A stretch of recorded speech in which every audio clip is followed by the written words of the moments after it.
Hey, it's Michael Douglas. Welcome back to Dr. Pundit and an In Brief. Finally, after much speculation, Lindsey Buckingham and Stevie Nicks will finally release an album that should have been released on digital, let alone vinyl, I guess, sometime in the past 50 years. Their legendary Buckingham Nicks album, which was released in 1973 originally. And you can say that this album is pretty much historically topped about any, quote, overdue for re-release or release album within the past 50 years. And it's finally due to drop September 19th in vinyl and streaming formats. And this album is, I think, really kind of at the top of people's wish list because it was the only album they recorded together.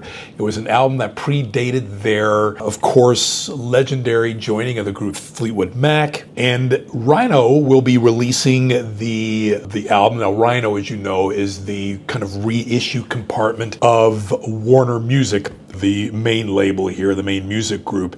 And the album has been basically sourced from the original analog masters for the multiple iterations of vinyl that will be available. And of course, the digital files will be high resolution digital files as well. Now, a lot of people want to know if there's going to be any bonus material. As of now, Rhino's being a little bit cagey, but that could change, especially on the digital release front. So a special 180-gram vinyl pressing on the Rhino high fidelity imprint will be limited to about 5,000 individually numbered copies and available on Rhino's website.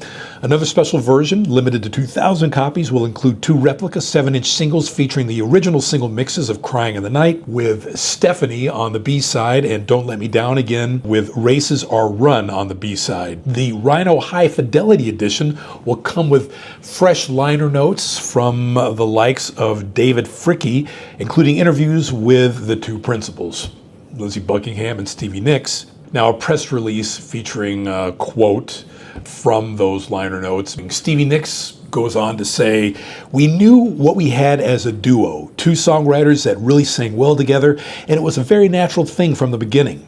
And Lindsey Buckingham says, "The record stands up in a way you would hope it would by these two kids who were pretty young to be doing that work." Now, there hasn't been a lot of good explanations over the decades about why the album has remained out of print.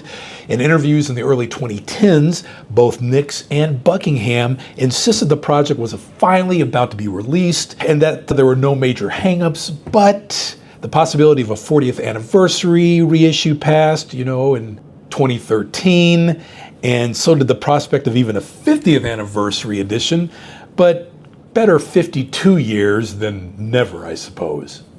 Now, counterfeit copies have proliferated over the years, and it was pressed in sufficient enough copies on vinyl back in the day to make it a staple of used record stores. But according to Discogs, the album was last issued on vinyl on the Polydor label in 1981 in the US. This album, Buckingham Nicks, is considered to be on par with, or at least very close in quality to, the records the duo went on to record with Fleetwood Mac.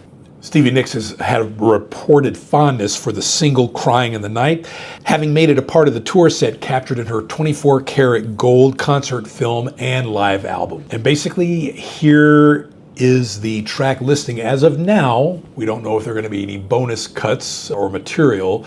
That remains to be seen. There you go. In brief, Buckingham Nicks are finally about to see the light of day 52 years later after the original release in 1973. I couldn't be happier.